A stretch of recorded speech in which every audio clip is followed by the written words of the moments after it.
Makanya dulu Pak, kenapa buya-buya ingin canduang, ingin parabe, ingin jauh, bawa kok maju sekolahnya Pak. Satu orang yang datang bertamu je buya tu, bersalam, bersedekah tu Pak Ibu. Ambo di Singapura masih merasakan tu Pak. Jadi di Singapura tu Pak, setelah khutbah Jumat Pak, jamaah tu bersalam jo khatib tu Pak, betul bertempel tu Pak dolar. Ambo tak kajut Pak, satu bersalam masuk, satu bersalam masuk, satu bersalam masuk. Panu saku Pak, untung bo jasa bo dua saku Pak. Oh. Iya Pak, memang betulah. Harusnya betul Pak. Ya, memang betul. Ya kan, ya pun dah sabi. Untung-untung kalau ustaz ni mau diambil oleh PNS, ambo tak tergantung dengan dakwah ambo ko lah. Ndak ada mana apa ibu bersedekah, kamu ambo bisa menghidupi keluarga ambo.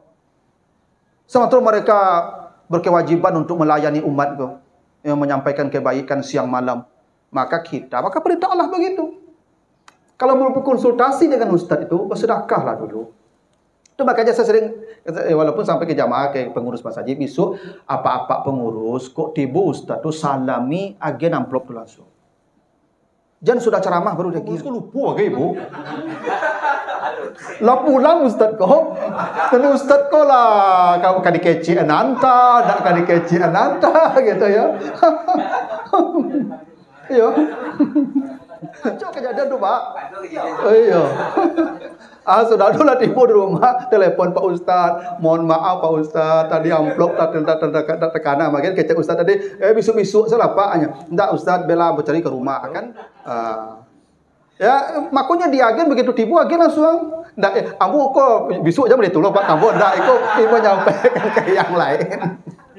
Menyampaikan ke yang lain, karena begitu adabnya, sehingga yang Bapak Ibu berikan itu sedekah, bukan gaji Ustaz. Ustaz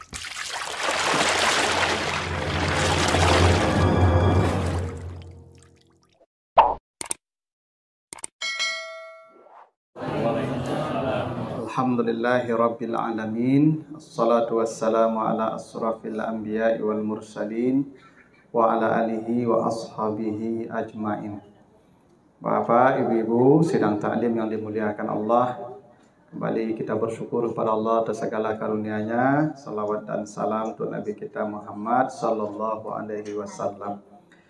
Bapak Ibu yang saya muliakan, pada pagi ini kita akan bahas surat Al-Mujadilah, surat 58 ayat 9 sampai ayat yang ke-13. Ya, kita akan bahas surat Al-Mujadilah ayat yang ke-9 sampai ayat yang ke-13.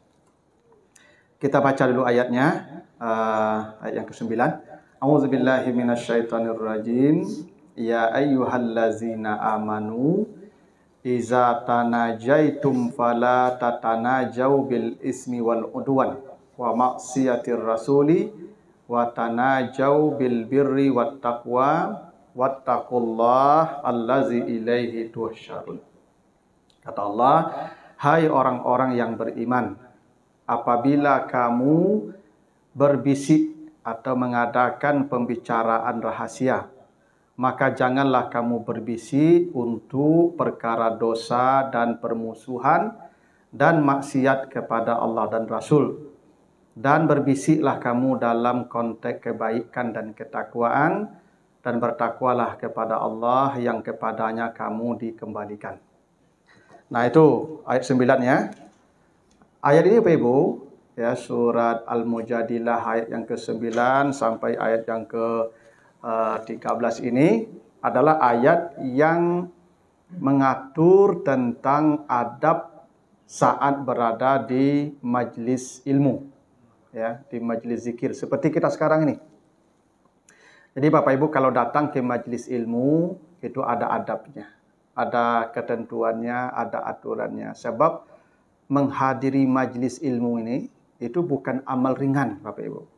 Ya, tidak satu ayat dan hadis yang menjelaskannya. Misalnya kalau kita baca hadis Bukhari dan Muslim, kata Nabi, "Ma min qaumin yajlisuna majlisan yazkuruna fihillah."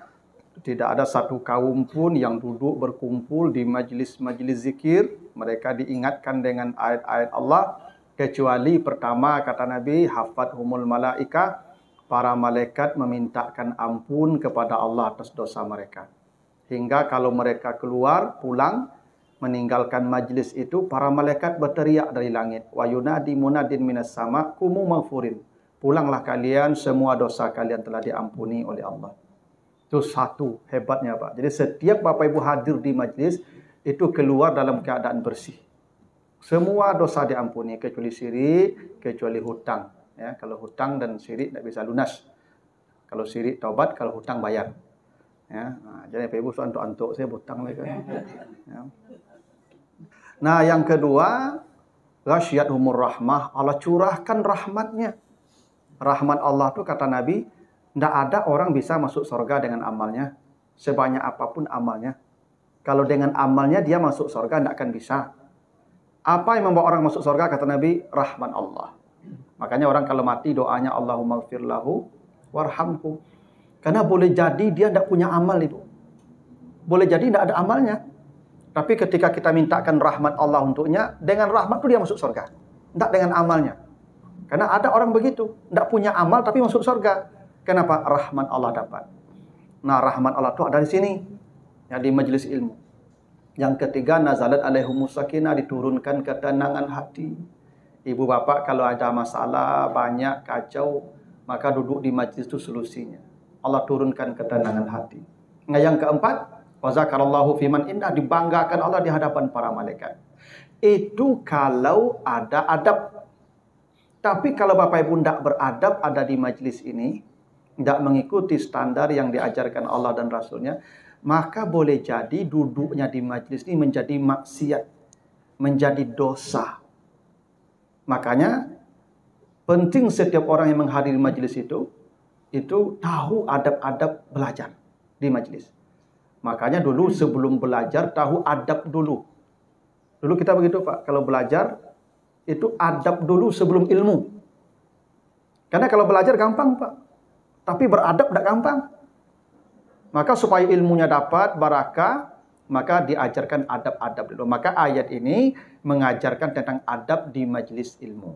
Nah, ayat yang ke-9 ini kata Allah, hai orang beriman, jika kamu jika kamu berbisik-bisik, jangan berbisik-bisik ya dalam urusan dosa, dalam urusan permusuhan, dalam urusan maksiat. Kalau bisik-bisik dalam ketakwaan, dalam kebaikan. Begini, dulu Bapak Ibu, Nabi itu kalau mengadakan majlis seperti kita sekarang ini, misalnya jadwal kita majlis jam 9. Itu para sahabat tuh dari jam 7 udah berkumpul. Kira-kira begitu Pak. Saking antusiasnya Pak. Ya.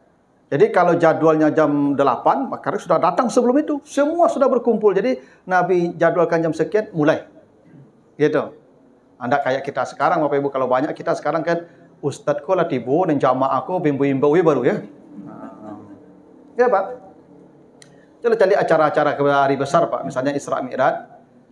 Padahal dalam undangan acara habis Isya. Ustadznya sudah sholat Isya di sana. Yang jamaahnya tidak ada di sana. Dipanggil-panggil dulu, diteriaki dulu, bapak-bapak, ibu-ibu, jamaah, ustadz, wala tibo, dan jamaah aku alunjole.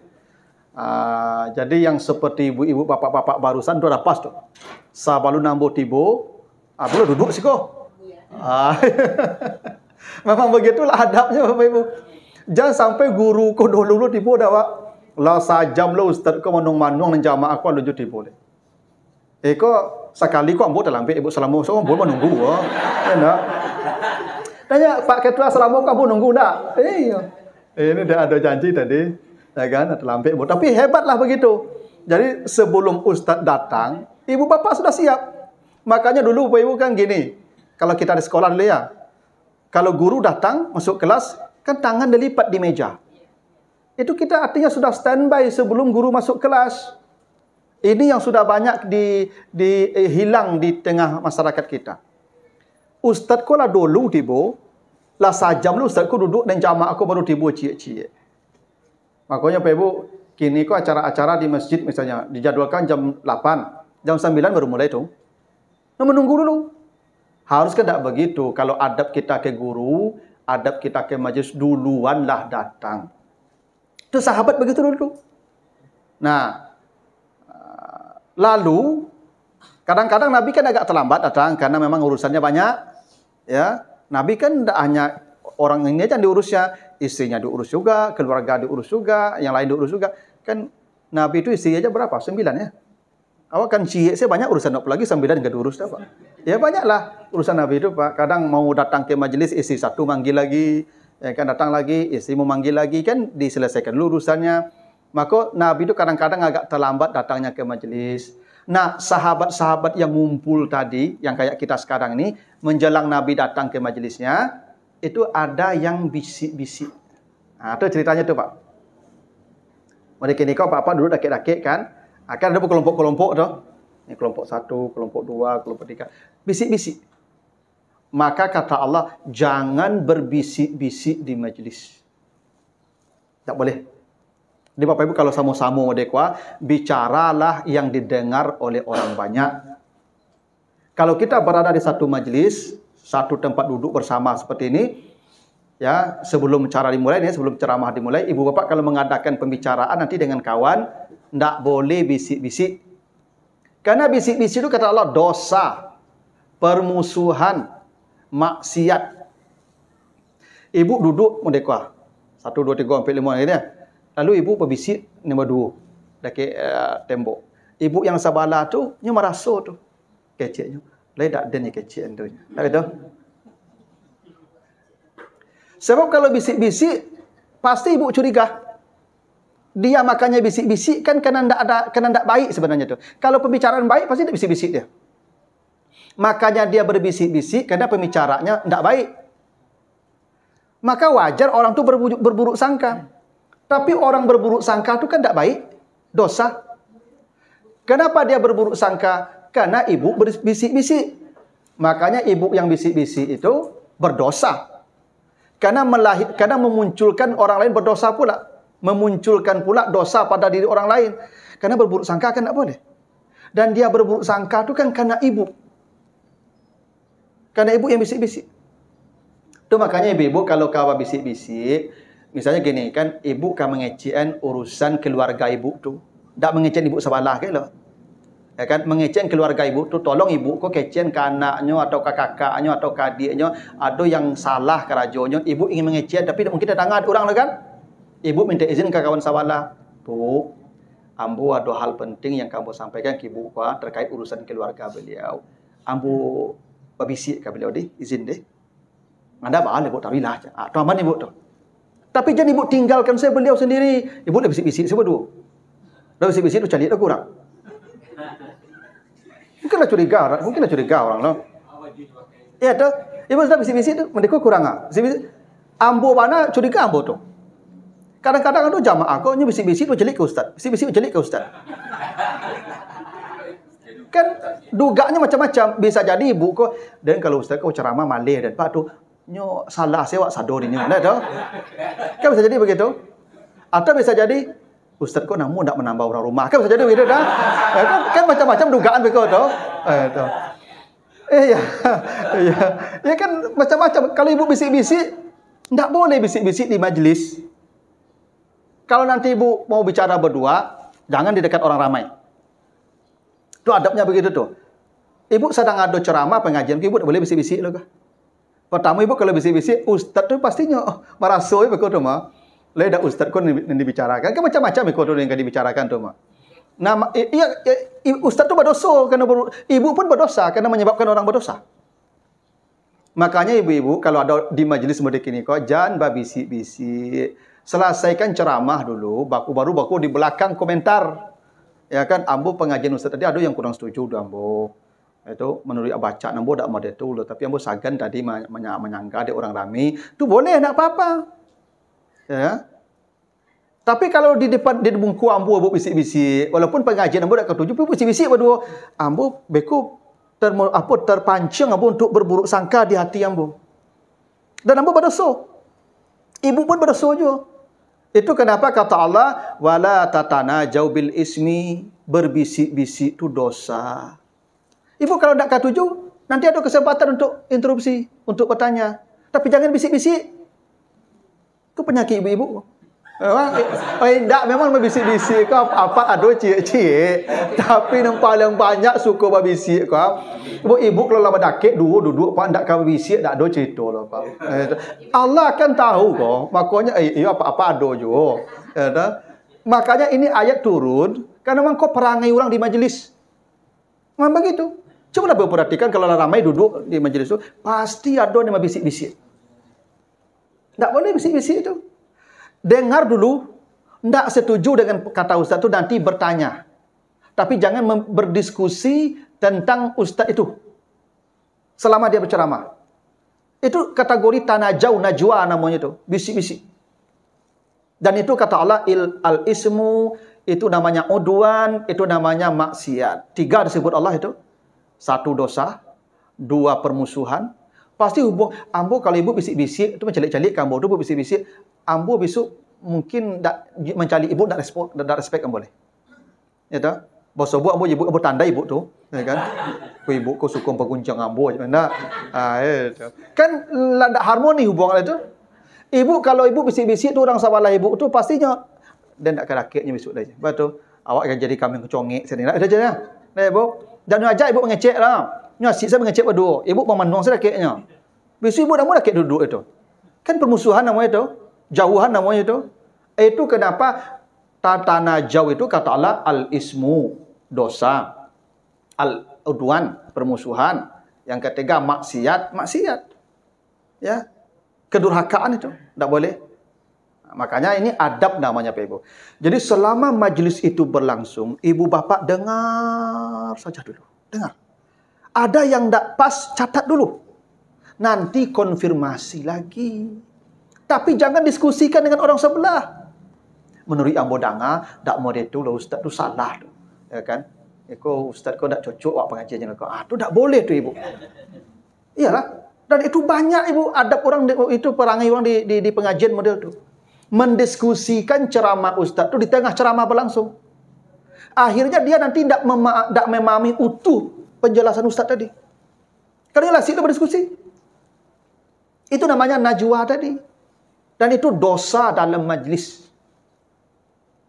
Itu kenapa sepanjang majlis kata Nabi ya man ghassala yaumal jum'ah wa batakara wadana wastama'a wa ansata. Adab di majlis itu pertama capek tibu, 2 mendakik duduk, 3 mendangai elok-elok, yang kampe antuk dulu, ansata, antuk dulu. Nanti ada waktunya kita mau ya bertanya, silakan. Tapi jangan diskusikan di tengah ceramah berlangsung. Itu tidak beradab nama itu Pak Ibu. Ya. Apalagi memperguncingkan dulu lah maksiat jaleh itu. Mendiskusikan, mengomentari apa yang disampaikan guru itu tidak boleh di tengah ya kajian yang sedang berlangsung. Tidak boleh. Ya. Apalagi ibu-ibu bapak berusaha mencari pembanding langsung pendapat ustaz kau. Untuk menyanggah pendapat ustaz itu tidak boleh Pak Ibu. Ibu di majlis boleh bertanya tapi tidak boleh menyanggah. Karena tidak ada adab kita di majlis. Ibu tidak setuju, tidak apa-apa, tinggalkan pendapat itu. Tapi menyanggah dia atau membantah pendapat itu guru, itu tidak beradab di majlis namanya. Tidak boleh begitu Pak. Ya? Kan kadang-kadang ada pendapat ustaz kau tidak setuju dia awak Ibu. Tinggalkan saja, cari pendapat yang mungkin menurut kita itu paling kuat. Silakan. Karena begitulah adab ya yang diatur dalam Al-Qur'an. Makanya Ibu nanti selama ceramah berlangsung, bukan hanya saya ya, di mana-mana lah. Ibu jangan pernah berbisik dengan kawan sebelah, ya, mengomentari materi itu tidak boleh, apalagi ya memperguncingkan yang sedang bicara, apalagi kawan di sebelah. Ya, tuh aturannya begitu ya. Kalau mau kita berbisik-bisik, haruslah dalam konteks albir wat taqwa, kebaikan dan ketakwaan. Misalnya gini, ibu beko pelupu ibu pelupu besoknya. Iku penting bana disampaikan kurang sawalah kok. Beku kok ditahan-tahan, beku lupunya. Kan gitu dah. Kalau agak-agak kan kadang kan lah apa tu, laco error kan. Lupa lah nyoleh. Beku perlu mana bos ibu ku jarangnya. Aku ceramah sedang berlangsung ke, ibu boleh mengecek kurang sabarlah tu, tapi minta izin ke orang yang samping kanan kiri kita. Ibu, Pak, saya mau ada bicara sebentar ya. Bicaranya penting terkait dengan keluarga ibu nih. Izin ya, saya berbisik ke beliau sebentar ya. Pokoknya tidak bicara Bapak, insyaAllah. Supaya nyaman. Supaya tidak sering-sering celik kawak mereka. Tak gitu. Itu adabnya, Bu ya. Yang kedua kata Allah, innaman najwa minasyaitan liyahzuna allazina amanu. Jadi kata Allah, bisik-bisik itu perbuatan setan. Kenapa bisik-bisik perbuatan setan? Karena dengan bisik-bisik itu orang lain menjadi sedih hatinya. Allah sebut begitu, Ibu ya. Ini bukan hanya soal di majelis. Ibu asal duduk bersama-sama, tidak boleh mengadakan pembicaraan rahasia yang tidak melibatkan orang yang ada di situ. Ya. Makanya kadang-kadang ibu-ibu itu kalau pergi arisan, banyak yang bubar arisan itu yang berhenti tengah jalan, bagus itu tidak cocok, tidak otaknya gitu ya. Ada kawanku lain mau otak kare, cuma tidak cocok materinya jurang banyak. Makanya begini, ibu kalau bicara dengan orang ini satu rombong kayak kita nih. Ibu ini punya suami. Ibu itu tidak punya suami. Ibu jangan bicara suami di sini. Ibu waktu ibu tidak punya suami itu. Tidak ada kesabutnya lah. Angkat sabutnya. Maka cari tema pembicaraan yang ibu itu juga bisa ikut. Itu adabnya tuh, Pak. Apa punya anak? Aku punya anak. Yang cik dah punya anak loh. Jangan bincang soal anak apa. Yang dah punya anak ibu artinya.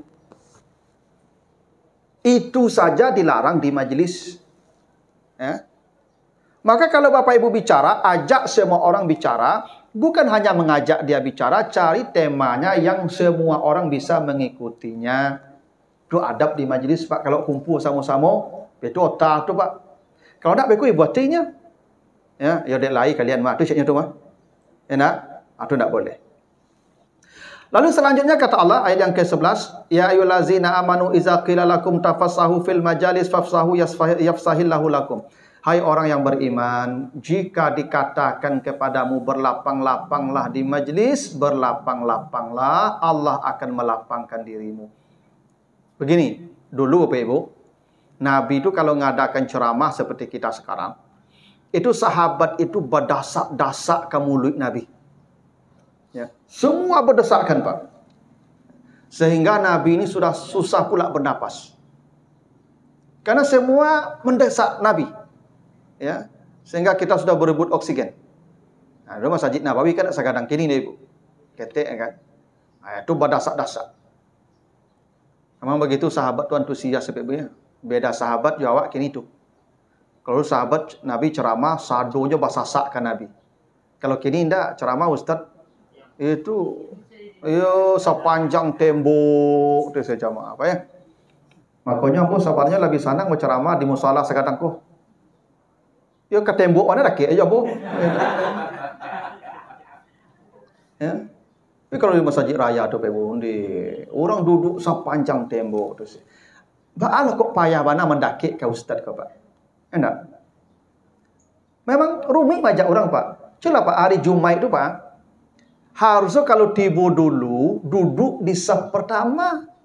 Itu begitu kata Nabi kan? Siapa yang datang di saf pertama duduk, siapa yang datang di waktu pertama duduk di saf pertama diberikan pahala berkorban seekor onta. Bakok di saf pertama tu Pak. Mendaki ke mimbar tu maksudnya. Ya dulu kan tak domik. Ya, kalau tak domik kan jauh-jauh kan ada dengar betul atau salah dengar betul. Maka dikatakan Nabi mendekat duduknya, tidak jauh-jauh. Makanya sahabat itu berdesakan. Jadi kalau datang ke majelis itu sahabat itu berdesakan ke Nabi kalau Nabi mulai bicara. Hingga Nabi itu seakan-akan sudah ya merasa sesak nafas beliau, ya sudah seakan kehabisan oksigen. Itu. Begitu sahabat itu Pak. Dan saya tidak tahu Pak, cara majak orang kok berceramah, kok mendaki ke Ustaz, tidak tahu caranya Pak. Hari Jumat itu Pak, celah Pak. Yang dulu tibu duduk di belakang. Lah dia mau dicoba di pengurus Pak, saudara-saudara, ya tolong isi saf depan. Ya dah, tidak jangan garik lah Pak. Akhirnya apa Pak? Yang kuda terlambat tagak itu mah. Tagak sepanjang teras betul itu. Pada dalam masih banyak lapang tu mah. Nah, Apa salahnya kita duduk? Jadi kalau apa tibu dulu ke masjid itu, mendakiklah ke mimbar itu. Isi saf 1 penuh, baru saf 2, baru saf 3. Kenapa ambil di belakang? Ya nama-nama begitu Pak. Di majelis taklim juga begitu. Makanya kalau kuliah, kalau mahasiswa kuliah Bapak Ibu, kalau dulu datang, kursi paling depan atau paling belakang? Paling belakang. Kursi paling belakang itu untuk yang duluan datang. Nah gitu ya. Yang terlambat datang kursi depan. Karena di belakang udah penuh.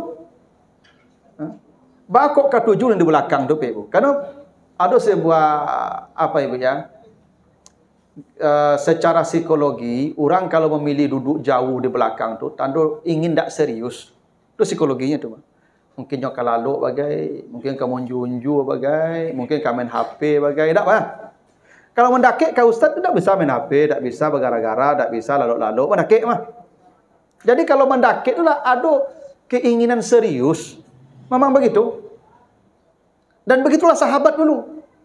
Kalau Nabi katakan kajian, sahabat berdesakan ke depan. Itu yang saya itu lihat Bapak Ibu kalau pengajian teman-teman kita yang dari Salafi itu Pak. Coba perhatikan kalau teman-teman Salafi itu kalau ceramah Pak. Itu mendekat ke ustaz-ustaznya Pak. Beda ya Pak, masjid Pak, sepanjang tembok. Ya memang mendengar ceramah di masjid itu lapuk-lapuk. Itu mencari tembok menyandar. Itu. Pak pahamnya tuh disuruh duduk mereka yang dia apaan muda-muda itu tak kerawak pinggang lapuk mah. Ya. Memang mendengar ceramah di masjid itu lah cari ibu. Mana muda-muda? Lah pensiun saya. Ya kan? Kalau muda-muda memang tampilnya di kafe, nah, di mall. Makanya paling ibu ke kafe, paling dapat ke kafe itu. Yang ada di kafe itu yang rancak-rancak, berkilik-berkilik, yang bonbon parfum, enak. Paling ke masjid itu, yang bonbon balsem, tarason, minyak angin, enak, fresker, malasui-lasui, salemo, enak. Ya itu, nah gaya kan gitu tuh. Masjid pula, pada jangan masjid itu enggak orang-orang salemo saya kok tantangan anak. Iyalah jelas, ya itulah keadaannya. Jadi kalau duduk sepanjang tembok itu bisa maklum hijau, tidak pinggang lapuk tadi. Tapi itu sebenarnya tidak baik. Karena dalam Al-Quran, Nabi contohkan, sahabat contohkan, kalau ada kajian, berusahalah mendekat. Mendekatlah. Karena mendekat itu tanda kita ingin dapat sesuatu. Ibu, kalau ada kucing, tandonya ingin dapat makan dari awak, baaknya. Ini geso-geso kaki awak enak. Ini jilik-jilik kaki awak itu. Baru dia pergi makan. Tak betul? Kok tiba waktu je jauh-jauh, saya awak tak bagi makan itu. Tak gitu? Allah juga begitu. Kalau mendekat ke sumber ilmu itu kan Allah yang memberikan ilmu. Kan ilmu bukan dari manusia. Kan? Yu'tal hikmah may yasha. Allah memberikan ilmu kepada siapa yang dia pilih. Kan ilmu dari Allah. Bukan dari manusia. Makanya kata Allah, ittaqullah wa yu'allimukumullah. Bertakwalah kamu kepada Allah. Allah yang mengajarkan ilmu. Maka kalau kita mendekat ke sumber ilmu itu, Allah kasih ini. Nah, ini. Makanya para sahabat berdesakan. Maka kata Nabi, kata Allah, berlapang-lapanglah. Jangan terlalu desak Nabi itu. Nanti sesak nafas beliau. Udah, maka sahabat berlapang-lapang. Itu adab di majlis. Nah, jadi sasak-sasak. Sebab kalau sasak-sasak itu bekonya enggak lo nyaman mendengar Pak. Ya tahu? Lalu wa iza qilan suzu fansuzu. Kalau dikatakan kepadamu berdirilah, maka berdirilah. Ini ceritanya begini, Pak. Jadi di sebuah majlis ini sudah penuh, masjid sudah penuh. Duduk dah berdesakan. Datang salah satu sahabat terlambat dari ahli Badar. Jadi ahli Badar kok Pak, sahabat yang ikut di perang Badar kan jumlah 300 orang dulu. Yang perang Badar nih Pak Ibu, yang 300 orang itu, walaupun mereka tidak mati di perang Badar, mereka sudah dijamin masuk surga. Walaupun mereka berdosa sampai mati, tetap masuk surga. Tidak bertobat pun mereka diampuni Allah. Khusus untuk yang 300 orang itu. Yang Ahlul Badar itu. Begitu Allah memuliakan Ahlul Badar itu Pak Ibu. Mereka berdosa, tidak bertobat pun diampuni Allah. Karena mereka sudah dijamin masuk surga yang 300 orang itu. Nah ini terlambat sahabat. Yang Ahlul Badar tadi. Majelis penuh. Tidak ada yang mau berdiri Pak. Semua duduk tenang mendengarkan ceramah Nabi. Maka turunlah ayat ini. Kalau dikatakan kepadamu berdirilah, maka berdirilah. Artinya apa? Jangan biarkan ada teman kita berdiri di luar, sementara kita duduknya masih ada tempat di dalam. Maka berdiri dulu. Berdiri, masuk, duduk lagi. Ini yang kita sudah mulai hilang, Bapak Ibu. Jumat tuh Pak, Masya Allah tuh Pak. Di luar pintu, tanggung banyaknya berdiri tuh Pak. Pada dalam lapak. Dan kita nyaman saja melihat orang berdiri itu Pak. Pada perintah Al-Quran, kalau ada temanmu berdiri dan dapat tempat, berdiri. Berdiri, kasih dia masuk, duduk sama-sama. Jadi begitu sempurnanya agama kita di Pak Ibu ya. Jadi kalau ada orang terlambat tiba, beri dia kesempatan untuk duduk, beri dia peluang untuk sama-sama bersama kita juga. Ya. Apalagi soal makan Pak. Misal kamu doa bersama kan, hendak makan bersama. Awaklah makan sama-sama kawan atau tagak saya di luar Pak. Salahnya dia kita sampai duduknya dulu, suruh masuk. Ya kan tagak awak dulu gitu. Boleh kalau makan bersama Pak, awaklah makannya tagak lah Pak. Tentunya pikirnya Pak leka tinggal tu dan lain ya. Kan rata-rata kan kalau makan bersama kau jarang-jarang awak tinggal ya kan. Ya kan. Ya, jarang-jarang awak makan kudian kau dekat dapat labi ya Pak Ibu ya. Yang dapat labi kau yang dulu lah. Nah, jadi kalau dikatakan berdirilah, maka berdirilah. Jadi nanti Bapak Ibu kita sensitif di majelis ini Pak. Jadi kalau ada orang yang terlambat datang, tempat sudah tidak ada lagi, kita berdirilah. Berdiri dan kasih dia ruang untuk masuk. Kata Allah, yarfa'illahu allazina amanu minkum wallazina utul ilma darajat. Allah akan tinggikan derajat orang yang beriman dan berilmu di antara kamu dan dengan beberapa derajat. Ibu ya, apa kata Allah? Allah tinggikan derajat orang yang berilmu dan beriman. Ini kalimatnya khabari, Pak. Kalimat berita. Tapi maknanya perintah. Begini. Saya menghormati Bapak Fulan. Maksudnya apa? Anda juga hormati dia. Karena saya menghormati dia. Begitu ya. Jadi kadang-kadang perintah ini tidak selalu kalimat perintah, Pak Ibu ya. Ya. Tidak selalu kalimat perintah. Bisa jadi kalimatnya berita, tapi isinya perintah. Ya. Kalau Ibu sebut kata cuaca panas sekali. Itu berita. Tapi itu bisa jadi bukan berita tentang cuaca panas. Saya minta minum. Arti tolong beri saya minum. Nah, gitu ya. Kadang-kadang begitu bahasa itu Pak. Ya. Tidak selalu kita memahami harfiah. Ya. Ajam parahari kok. Itu maknanya banyak tuh. Bisa jadi apa Ibu menyuruh Ibu berhenti. Allah Ustaz berhenti lah. Ibu bertanya jam berapa hari? Enggak gitu. Ya dah. Bisa jadi menyuruh pulang kan? Datang orang bertemu ke rumah Ibu berjalik jam. Tu menyuruh pulang nomor tu mah. Ya enggak.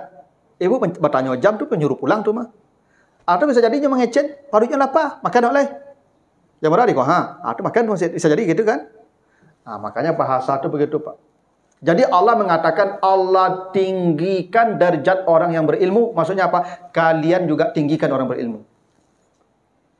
Makanya Pak Ibu, ke orang yang berilmu itu kita beradab.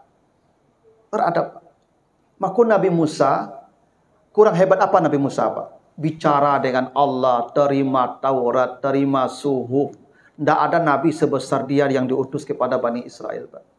Tapi ketika dia belajar ke Nabi Khidir, itu berjalannya di belakang Nabi Khidir.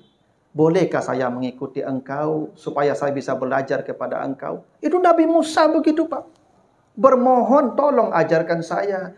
Saya akan mengikuti engkau kemanapun. Saya jadi akan pelayanmu nanti di perjalanan. Begitu ya guru itu Pak Ibu. Itu makanya ilmuku dicari. Makanya menuntut ilmu kan bahasanya. Tuntutlah ilmu. Tak begitu? Memang cari ilmu ke Pak. Tak ilmu ke mencari awak lah. Kini terbalik Pak Ibu. Banyak kini kok ilmu yang mencari kita. Ya tak?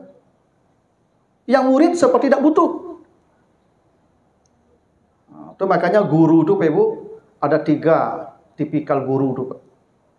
Ya. Ada guruku tipe air sumur. Air sumur. Ya. Atau guru zaman siswa Pak. Kalau zaman siswa buya-buya itu kan punya surau. Dia duduk di suraunya. Orang datang ke surau itu mencari ilmu, menimba ilmu, tak gitu. Tu guru zaman dulu begitu Pak. Tu makuk ilmu orang barakah zaman dulu Pak. Orang kalau belajar tu berkah ilmu. Kenapa? Didatangi ilmu tu. Awak yang datang pemambi air tu. Tu zaman dulu gitu Pak. Nah, tapi ada guru ke, ya, air hujan. Serupa air hujan. Kamari bakaja mencari murid. Dah. Mau diambil kah? Okay. Entah leh bakaja lo ke situ leh. Habis kau sore bakaja lo ke situ. Pak. Kau malam bakaja lo ke situ. Dan murid kau kadang nyuruh-nyuruhnya Pak. Lah tibu awaknya nyuruh-nyuruh patok lagi. Ya dah. Lah tibu ustaz ke Pak, pulang lu, makan dulu sini. Ya nak? Itu guru cuai hujan, tapi masih baguslah guru cuai hujan kau. Ya, yang paling buruk guru cuai PDAM. Asal lancar bayarannya lancar keluar. Macet bayaran tak mudah tibunya lain. Ya dah. Itu guru yang paling buruk tu Pak. Ya dah. Ya tu guru-guru kayak gini kan sertifikasi lancar, sedang lancar baca. Macet sertifikasi tak baca lah. Ya dah. Nah, paling tidak Bapak Ibu, kalau guru itu memang ditempatkan di tempat yang tinggi. Maka Bapak Ibu kalau mengecek ya guru itu tidak boleh suara lebih tinggi nadanya. Tidak boleh. Kalau kamu bertanya minta izin Pak atau Pak Ustaz, boleh ambo bertanya? Boleh. Silakan. Baru bertanya. Tak langsung menurut ambo tak betul Pak Ustaz, tidak bisa. Tak beradab. Tinggikan kedudukannya. Itu kenapa Pak Ibu? Guru kalau datang, maka dulu Pak di kampung, kalau ada orang pandai mendoa sepandainya Pak. Kalau pergi kata keramaian Pak, makan-makan misalnya kan, pergi mendoa, bagi kasur dah duduk lah. Tak je kasur duduk Ustaz kaya, buya ke? Bagi kasur Pak. Yang dekat pintu tu, tak berlapik bagilah tu. Ya nak? Ya dah Pak. Yang di siku ke pakai kasur. Yang dimungku buya ke, kepala kambing. Daging padik-padik rakyatnya tu Pak. Tu makul lu kalau pergi doa duduk dekat buya. Sampai lama-lama. Tapi kalau dekat parewan duduknya di pintu tu kantang kacang satu itu Pak. Itu menunjukkan orang berilmu itu memang begitu. Kita tinggikan derajatnya. Allah suruh. Kata Allah tinggikan derajat orang berilmu, kamu tinggikan pula. Tu maka ustaz tu mereka ni waktu kau dia gi kursi, dia gi meja. Ya, jangan sama di lantai duduk ya, Pak. Apalagi guru di lantai, murid di kursi. Ya kan? Ambo di bawah duduk belum duduk atas Tuhan kan? Kan dia sakit lutut gitu. Ya boleh kan dia sakit lutut. Ya. Tapi memang begitu adabnya, Pak. Tu makanya orang alim tu tagaknya di mana, Pak? Di mimbar kan? Mimbar kan tempat tinggi, Pak. Memang begitu Allah suruh. Ya, jadi ini ibu-ibu Bapak nih, bukan hanya di sini, dimanapun di tempat tinggalnya, kalau ada pengajian, kasihlah ustaz tu tempat duduk. Jangan suruh dia berdiri di mimbar. Saya ceramah di kantor gubernur nih Pak, di Masjid Batul Aulia tu, sama pegawai gubernur tu. 3 kali mau ceramah tempat duduk tiap bulan tu, bulan pertama, ambo disuruh berceramah tagak Pak. Tak ada lagi meja lah Pak. Tagak di mimbar tu sajam berceramah Pak. Ya tak? Ambo tanang baru Pak, dapat boleh ceramah ambo. Bulan besok undang lah balik. Tagaknya balik Pak. Dari jam 8 sampai jam 9 ceramahnya Pak. Tagak. Ambo tadi ceramah Pak. Terus bulan besok undang lu ceramah Pak. Pak ya mau balik. Tagaknya balik Pak. Suruh tagak lah 3 kali tagak Pak. Ya kan? Ayo ambo kecil naik. Bapak ibu-ibu, sagadang ko kantor gubernur ko sabanyak ko kursi jo meja, ndak ada ci untuk ustaz cik. Ya bertanya Pak. Beruntung Bapak Ibu dapat ustaz berceramah, mau diambil itu masih muda. Bisa jam tu bisa berdiri ambo. Bayangkan ustaz yang sudah tulangnya keropos. Yang sudah terjadi pengeroposan tulangnya. Apa ibu suruhnya tagak sajam di mimbar kau ngecek ah? Apa duduk nyanda-nyanda di tembok? Di madhabnya cak. Di madhab Bapak Ibu ke guru cak. Bulan besok Pak nyagi kursi rancak le Pak. Ya artinya kan bahasa abuk dulu. Harusnya disiapkan ke kursi bahwa ustaz tu tak mau duduk di kursi kan soal lain. Kan baca dia dulu ustaz ku suku tagak. Sukunya berjalan berceramah. Itu style. Tapi kita sudah menghormati dia, kasih tempat duduk. Dia tidak pakai urusan dia. Tapi jangan tidak dikasih dari awal, dipaksa dia berdiri. Ya. Itu tidak beradab kita kayak orang yang alim nama itu. Karena kata Allah, Allah meninggikan derajat orang yang berilmu. Jangankan orang anjing saja. Bapak Ibu kalau baca nanti di Al-Maidah ayat 3, anjing itu kalau anjingnya berilmu, Pak, lalu mati, membawa ayam mati pulang, bawa kijang mati pulang, makan halal. Kalau anjingnya berilmu, Pak. Tapi kalau anjingnya tidak berilmu, bangkai status binatang tuh. Jangan makan haram. Coba bayangkan Pak, Allah memuliakan anjing yang berilmu saja. Anjing yang berilmu dimuliakan Allah. Hingga binatang yang digigitnya kalau mati, halal kita makan. Ya dengan catatan ketika melepaskan baca bismillah. Itu adalah catatan para ulama. Tapi sebagian tidak. Kalau dia anjingnya berilmu, dia gigit binatang, mati, makanlah halal. Yang tidak berilmu, bangkai statusnya. Begitu hebatnya ilmu itu dihargai Allah, Pak. Apalagi manusia. Ya. Makanya Bapak Ibu, kalau ada ustadz bagi ceramah, kajian, tolong hormati. Tolong hargai. Tempatkan di tempat yang tinggi. Bahkan dulu Pak, ustadz-ustadz dulu kan banyak yang dalam tanda kutip hidupnya sederhana. Kadangnya tidak punya kendaraan. Ya. Ada yang sepeda, saya kan kemari Pak. Banyak ustadz-ustadz zaman dulu tuh Pak. Maka jamaah jemput antar ustadz tuh. Dan disuruh mengayu sepedanya ke Mas Haji lah Pak. Beku katiaknya lah bau naya kalau bau bangkai ayam bagai. Ya dong. Kan jamaah aku banyak yang punya kendaraan yang mewah kayu-kayu kok. Apa salahnya dijemput ustaz tu, diantarnya. Ndaknya ilmu jo harato kok ndak dakik lah Ibu. Yang diagi harato jarang diagi ilmu, yang diagi ilmu jarang diagi harato. Yang kedua-duanya Nabi Sulaiman jarangnya Pak Ibu. Orang alim jarang kaya. Buya Hamka tidak kaya lah Pak Ibu. Nggak, Ahmad bin Hanbal tidak kaya lah Pak Ibu. Imam Syafi'i tidak kaya lah Pak Ibu. Tidak ada ulama Imam Bukhari tidak kaya lah Pak Ibu. Ya, nah? Karena ilmu dengan harta itu tidak dekat biasanya. Yang punya harta banyak biasanya kurang ilmu tidak. Karena mereka tidak tertarik dengan ilmu. Itu memang begitulah hukumnya Pak. Makanya dua-duanya saling bersinergi. Yang alim, yang tidak punya harta di backing oleh orang alim. Itu makanya Nabi backingannya Abu Bakar, backingannya Khadijah, backingannya Utsman. Begitu Pak. Ustadz kok tidak kayu-kayu loh Pak. Ada yang kayu loh. Ustadz kok kan tidak profesional. Ini tidak bisa menentukan biaya barangnya di bayi. Tapi tidak sama aja dokter loh. Aku tidak pernah ketua pengurus Pak Ustadz. Pengajian di musala ukhuwah. Jadi Pak. Bila ya di Rabu lah besok jam 10 jadi insyaAllah. Barang tu Pak Ustaz. Ya tergantung hadis saya Pak. Kalau sahih mungkin enggak sampai adui. Kalau daif mungkin enggak dua adui. Kan tidak bisa begitu Pak kan? Memang tidak boleh begitu. Makanya kami tidak akan bisa kaya. Karena bukan profesional. Kewajiban. Mengajar kewajiban. Tapi tugas Bapak Ibu tinggikan kedudukannya. Dulu Pak Ustadz-Ustadz zaman dulu maja mengaji. Bali minyaknya. Nah, kenapa Ibu bali minyak? Tidak gaji lah Pak. Bali minyak. Dulu kan mengaji malam. Di lampu togok. Lampu serongkiang. Padahal itu lah mewah lampu serongkiang tu mah. Lampu tempel dinding tu Itu kan bali minyak tanah tu. Yo tidak cukup itu bali minyak ndak dapat lah Pak. Jangan kan gaji le.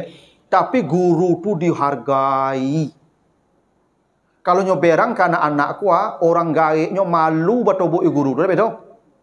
Nak cari guru ko lah. Kini berang anak cari guru ko Pak. Dulu kane berang anak ko Pak dilacui di guru sampai merah punggung ko Mengadu ke rumahnya lampang dah Pak tu mah. Nah, betu jangan hormati guru Besok pas subuh jo guru tu minta maaf jo. Pak Ustaz, Buya maafkan anak ambo. Lah yang ambo didik jo baik-baiknya, tapi citulah anak ambo tolong minta maaf ambo. Betu malu ke guru tu Pak. Itu namanya meninggikan derajat orang ilmu. Tak jepiti dah Pak Ibu. Tak selalu penghargaan tu jepiti.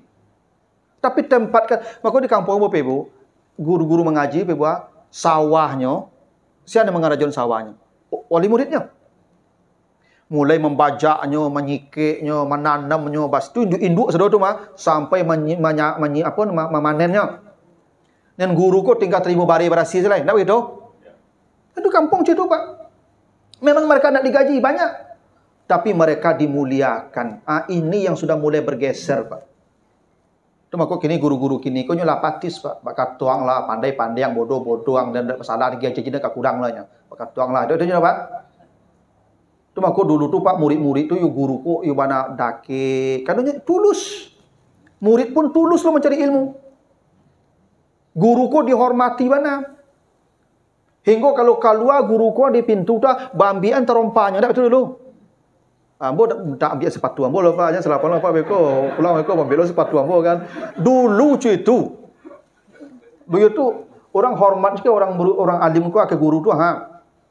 Orang tahu betul barakah ilmu tu penting. Tu makanya keredaan guru tu dicari. Tu mako dulu kama guru pai-pai wak, ikut wak berjalan je guru tu. Jadi pelayan guru tu. Makanya kata Allah tinggikan derajat orang berilmu, tinggikan pula derajatnya. Ya jangan rendahkan dia, ya apalagi sampai memukul guru, melaporkan ke polisi. Tak kado berkah ilmu itu Pak. Habis dicabut. Santiang pun dicabut begitu Pak. Tak ada pun ilmu, berkahnya hilang. Itu Pak. Ya. Nah, apalagi kalau ibu lah mulai merendahkan ustaz, mulai merendahkan ustaz. Bisa jadi itu Pak. Ada jamaah kok bertanya Pak, tapi tak bertanya Pak menguji ustaz. Ada. Dia tidak bertanya Pak, tapi menguji sampai di mana ilmu ustaz itu. Kalau itu yang Bapak Ibu lakukan, yakinlah ilmu tidak akan dapat sedikit pun. Nanti baca surat Ar-Ra'd ayat 17. Allah mengumpamakan air hujan, ilmu itu dengan air hujan. Jadi air itu kata Allah turun dari langit. Berarti turun dari Allah ya, dari langit. Dia turun di tempat-tempat tinggi, di gunung-gunung. Lalu air itu tadi tidak berhenti di gunung. Fasalat audiyatun. Air itu mengalir ke tempat-tempat yang rendah. Lembah-lembah. Semakin rendah tempat, semakin banyak air berkumpul di sana. Tidak begitu? Semakin tinggi tempat, air tidak akan berkumpul di sana. Turun. Bapak Ibu kalau duduk di majlis ini, kalau lama rasul lebih hebat dari ustaz, ilmu akan lewat saja. Karena ilmu akan turun ke tempat yang rendah. Di mana lembah-lembah, di situlah air-air yang, di situ air banyak tergenang.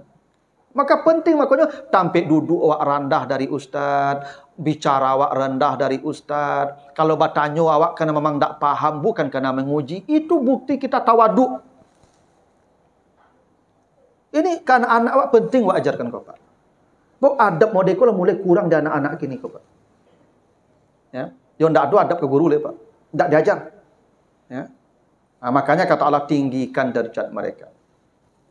Nah, lalu ayat 12, ya ayyuhallazina amanu idza najaitumur rasul faqaddimu baina yaday najwakum sadaqah. Jadi kata Allah, wahai orang beriman, jika kamu hendak curhat ke Nabi, hendak bertanya ke Nabi, hendak mengadakan pembicaraan yang sifatnya rahasia dengan Nabi, bawa suawaknya tu, dia curhat tadi ya. Ya. Maka bersedekahlah dulu sebelum bicara dengan Nabi. Ini ayat ini sebagai mengatakan surah An-Nasa. Jadi dulu aturannya Pak, kalau kamu mengecek jo Nabi, misalnya ibu kabar tanya, ka konsultasi. Konsultasi jo Nabi itu sebelum mengecek, sebelum konsultasi, bersedekah dulu. Allah tidak menyebutkan sedekah kamu. Bisa disedekah ke fakir miskin atau ke Nabi sendiri.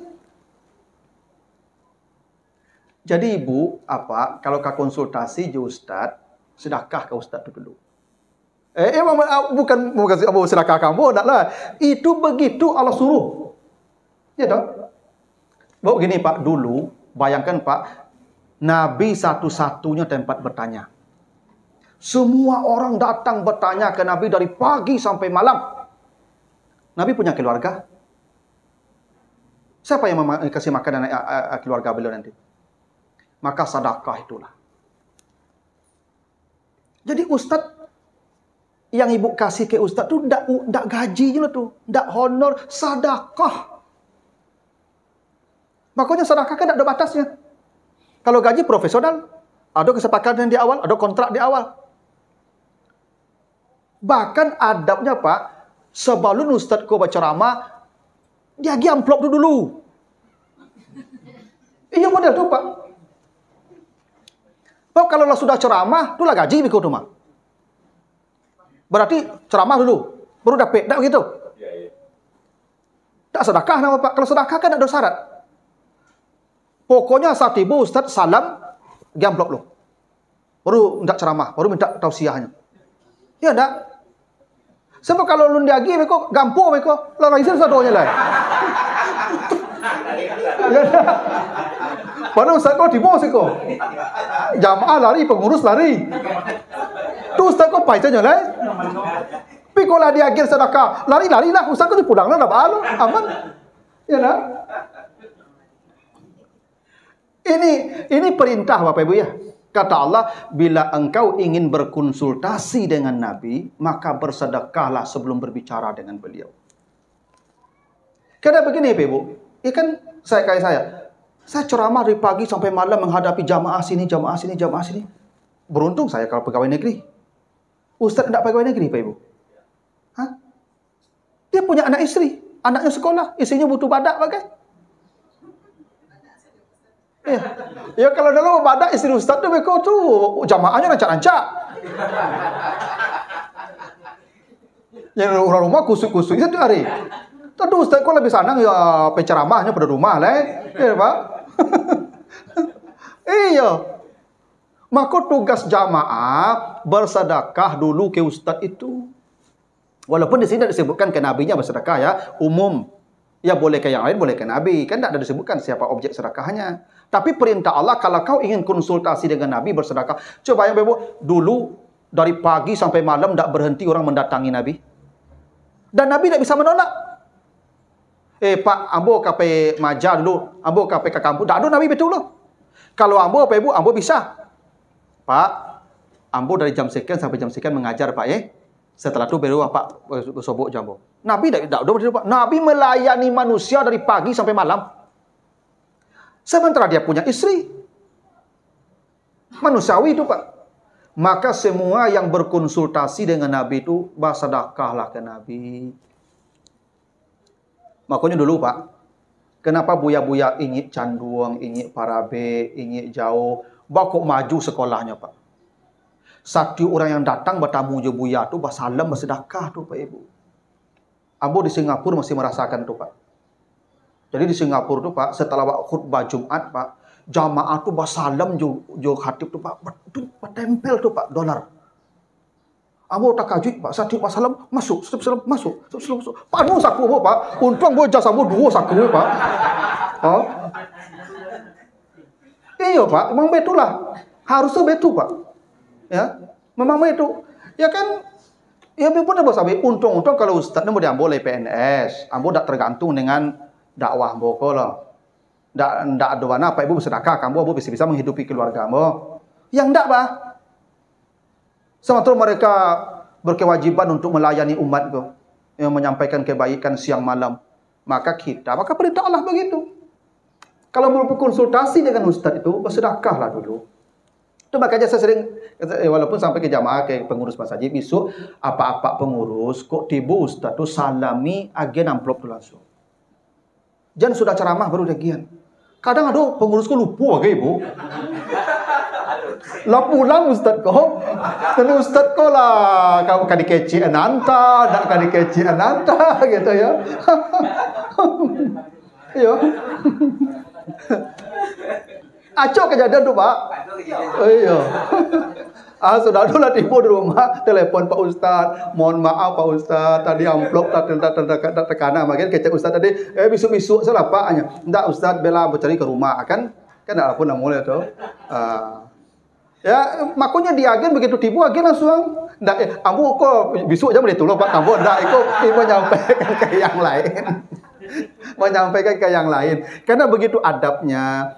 Sehingga yang Bapak Ibu berikan itu sedekah, bukan gaji Ustaz. Ustaz tak boleh digaji. Tak akan tergaji di Ibu lah. Kami ini Ibu, menyelamatkan Ibu dari azab neraka. Termasuk kami sendiri. Nanti baca di Ali Imran 91. Besok ketika manusia nampak azab neraka itu Ibu. Andai dia punya emas sebesar bumi. Ameh Ibu segadang bumi Ibu ameh. Ibu akan berikan bumi ameh segadang bumi itu 2 kali lipat itu untuk selamat dari azab. Kira-kira bara bayaran untuk guru mengaji, untuk guru-guru agama, Ibu. Ibu punya ame segadang bumi bara nilai itu, Bu. Enggak. Itu Ibu serahkan. Dan tugas kami menyelamatkan Ibu, menyelamatkan jamaah.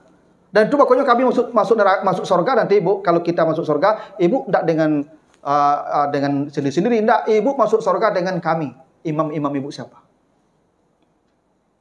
Itu makanya enggak akan terbayar tuh, Ibu. Dokter tuh, Ibu, yang diobatinya apa, Ibu? Fisik. Bara lama Ibu pakai fisik kok sehat. 60 tahun ya kan? Ya enggak? 60 tahun Ibu mati gitu mah. Secanggih apapun dokternya begitu. Bara kadang biaya Ibu habiskan untuk merawat kulit Ibu, pipi Ibu, wajah Ibu. Enggak, untuk merawat wajah Ibu enggak jutaan ya. Wajah Ibu tuh besok dan pertama digigit cacing dan belatung tuh. Ibu besok di kuburan, dibuka pipi Ibu tuh mah, dilantang ke tanah tuh. Yang pertama cacing ke si kuah. Itu jutaan Ibu rawat tuh. Ustadz merawat rohani Ibu. Rohani Ibu kalau sehat, bahagia, ada ujung Ibu ke surga. Ibu untuk dokter kulit sih jutaan. Untuk Ustadz, enggak. Ada dan satu yang puluh, okay, Pak. Ada dan satu yang okay, Pak. Dan di Ustadz tidak ada masalah. Cuman Bapak Ibu kok serendah itu menilai, ya kan, memberikan ya kebaikan akhirat kita. Memang kami tidak boleh minta upah, minta gaji, Ibu. Tidak pernah. Itu haram hukumnya. Kalau ada ustaz yang memasang tarif, tidak usah undang. Karena kata Allah begitu, ittabi'u man la yas'alukum ajra wa hum muhtadun. Ikuti orang yang tidak minta upah.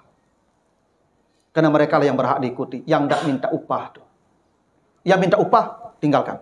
Yang minta upah, tinggalkan. Yang tidak minta upah, ikuti. Guru mengaji tidak boleh minta upah. Ustaz tidak boleh minta upah. Minta upah tidak boleh, tapi Bapak Ibu bersedekah ke Ustaz disuruh Allah. Beda tuh Pak ya. Sedekah upah beda tuh mah. Kalau upah Pak profesional, per jam detong. Bara lah mau durasi Ibu ceramah, bara per jamnya itu upah namanya itu. Kalau sedekah enggak, bara Bapak Ibu niu sesuai kemampuan, dan Ustaz tidak ada pula urusannya, mau dikasih berapapun, ambo kan tidak pernah lah Pak. Ketika dagi amplop di siku, ambo kan tuh membuka langsung, Pak ambo lah joto, kini kok Pak, kok minyak saya tidak cukup, pernah mau ngejek gitu Pak. Dulu Yonda bisa cuci kok Pak, kok joto tidak mulai kok, tidak ada. Tidak ada Pak, saya pun buka tidak ada. Pada ceramah itu Pak, saya pun kalau Bapak Ibu kasih sedekah itu yang buka pun istri saya. Tidak pernah saya buka. Dan saya pun tidak tahu berapa isinya, tidak tahu saya tuh. Istri saya paling tahu tuh. Maka istri paling tahu tuh, Mas Haji kok sekian, istrimu tahu tuh. Pokoknya buka tiap hari. Dan saya tidak pernah buka, Pak. Sebab kalau saya yang buka, tahu saya isinya, Pak, berpengaruh ke hati saya nanti. Oh, ternyata si kok keteknya. Terus kok kadang kan. Maka yang tidak mau buka loh, Pak. Sejak mulai berceramah macam itu, Pak. Kalau sedekah dari jamaah, buka si ke istri yang buka. Dan jangan laporkan kamu. Pakai salah. Sebab kalau tahu isinya, Pak, kok berpengaruh, Pak. Berpilih kok leh. Enggak. Gitu. Itu tidak boleh. Memang tidak boleh. Haram hukumnya. La as'alukum ajran. Nabi-nabi bicara begitu. Kami dilarang minta upah. In ajriya illa Allah. Karena upahnya surga paling tinggi dari Allah. Cuman ibu memang disuruh bersedekah. Pak disuruh bersedekah ke ustaz tuh. Itu Nabi katakan dari itu. Allah sebut begitu tuh.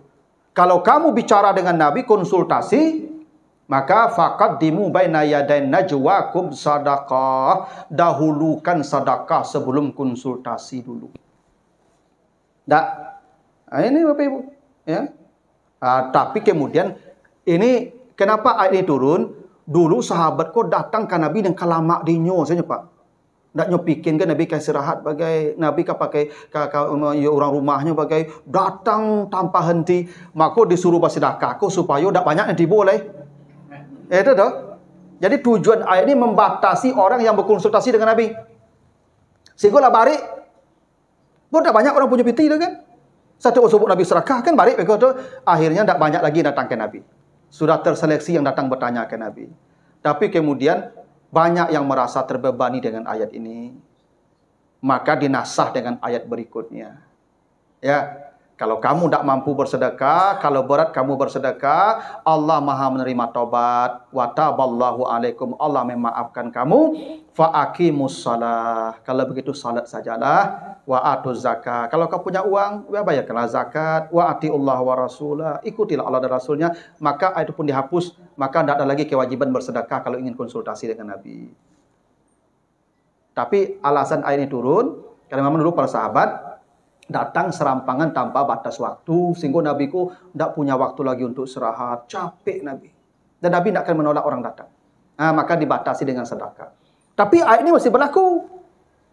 Memang dinasah untuk masa itu Nabi itu, tapi kalau untuk kita sekarang masih berlaku. Artinya apa? Ibu bapak yang misalnya jamaah di masjid, ya tolonglah bersedekahlah kah ustaz-ustaz tu. Itu. Kadang aku kasihan guru-guru mengaji. Guru mengaji itu ada yang gajinya 300.000 sebulan. Nya punya anak istri bu, anak kelapik dari 300.000 sebulan.